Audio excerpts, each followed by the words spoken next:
Okay. So after the sorting and classification is done, and again that starts at 3:30 or 4 o'clock in the morning, then what we do is we will weigh our loads.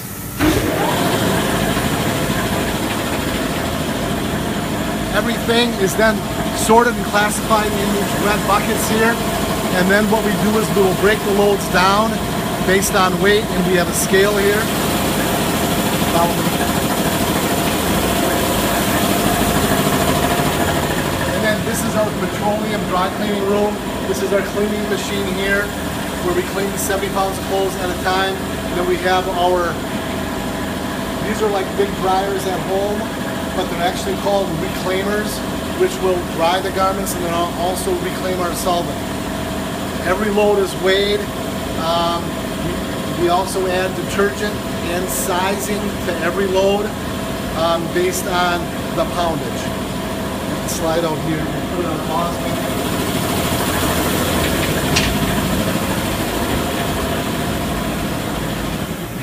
Okay, this is our other dry cleaning machine here that we're actually looking at upgrading.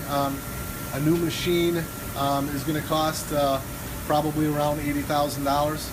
This machine here is 17 years old, so we will be upgrading this within the next year.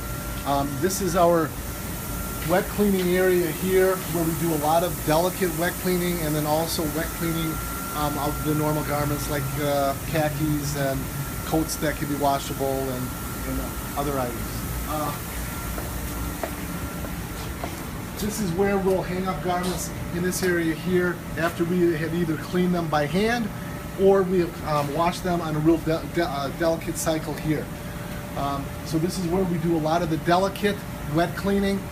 We also have another delicate washing machine set up over there. This area here is where we will hang up the clothes after they've been dry cleaned or wet cleaned. We'll have two people standing here and they'll be hanging up the clothes. When they're hanging up the clothes, they will be looking for such things as spots, stains, missing buttons, cracked buttons, any minor repairs that have to be done. This is the area here that it's most efficient that we catch those items so that we don't send them all the way through the plant and then they have to come back to our spotter over here.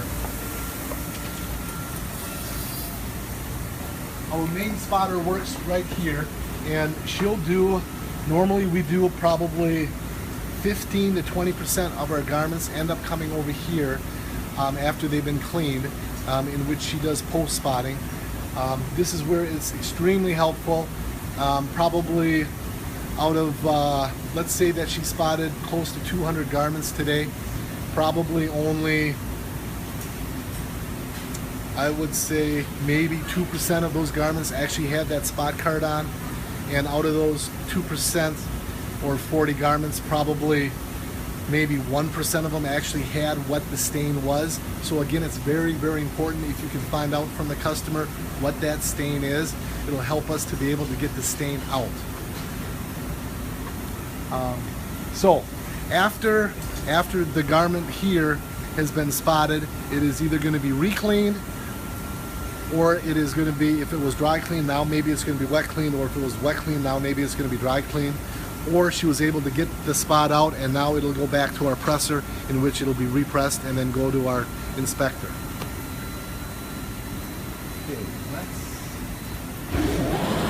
let's go over here. Is this okay?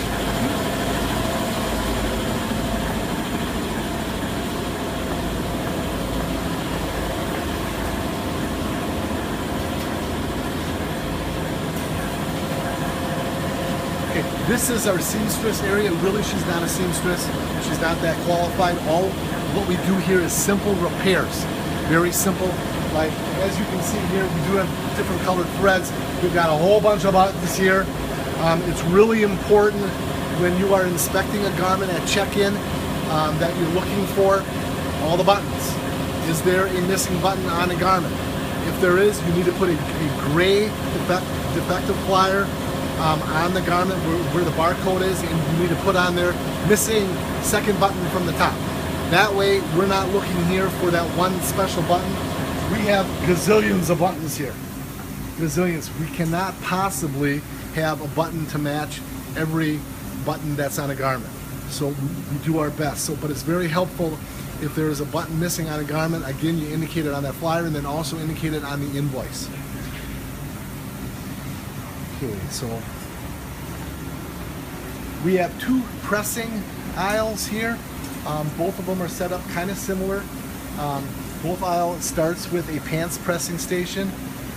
This is the pants topper here. This is where we will actually put the pleat in up on top and put a nice defined crease on this pants topper. This also will grab the bottom of the pants and will pull it down a little bit and steam it out. So a lot of the wrinkles will come out with the steaming process. And then after steaming, air will go through the fabric, which will help to dry. Then the garment is put on here, and this is where we will press the legs. This is actually called a legger. So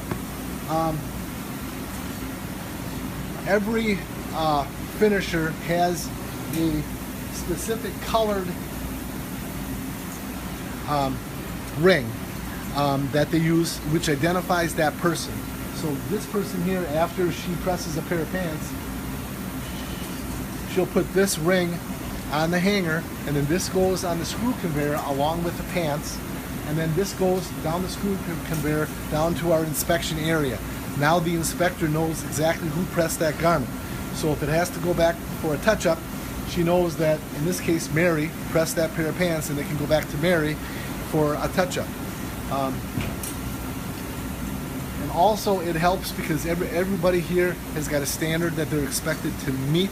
For instance, Mary's standard, for a weekly average, she's expected to hit 35 pants pressed per hour for the week. Last week she averaged 41. So we keep track of this on a daily basis. Then I also post everybody's numbers in the break room so everybody knows where they stand, along with the other people that work here. Okay.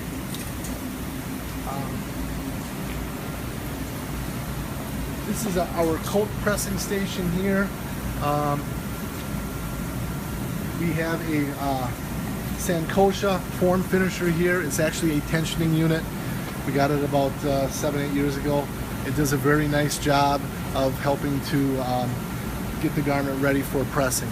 On this side here, we have a hothead press. This is a hothead press right here. It's a stainless steel press, so it will allow us to give a real nice finish for the cottons and the linens. She's got a Susie here and some puffers over here. All this equipment helps in finishing a garment. We can continue on down here. This is another hothead pressing station. Right here is where we'll do our blouses, our dry clean blouses. A big difference between a laundry shirt and a dry clean shirt, as far as our purposes, is everything in laundry is pressed wet, everything in dry cleaning is pressed dry. So it's going to take longer to press in the dry cleaning department here. So we do a lot of our linens again and our cottons on the hothead press. This is our second hothead press. Then we have a utility press over here with the Susie and 3-headed puffer. This pretty much takes care of our pressing stations. We do have a steam tunnel over here that I want to show you.